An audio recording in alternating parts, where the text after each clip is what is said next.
Une confession véritable est toujours précise et avoue des péchés déterminés. Certains péchés sont d'une nature délicate et ne peuvent être confessés qu'à Dieu seul. D'autres doivent être confessés à ceux qui en ont été les victimes. D'autres enfin sont des fautes publiques et exigent une confession publique. Mais toute confession doit être explicite, directe et nommer les péchés même dont on s'est rendu coupable. Au jour de Samuel, les enfants d'Israël qui s'étaient éloignés de Dieu avaient perdu la foi en sa sagesse pour gouverner la nation et en sa puissance pour défendre sa cause. Se détournant du grand monarque de l'univers, ils avaient exprimé le désir d'être gouvernés comme les peuples qui les entouraient.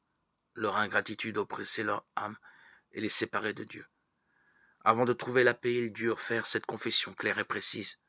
Nous avons ajouté à tous nos péchés le tort de demander pour nous un roi. 1 Samuel 12, 19. Il leur fallut confesser le péché dont ils s'étaient rendus coupables. Une confession ne sera jamais acceptée par Dieu si elle n'est pas accompagnée d'un repentir sincère et d'une réforme.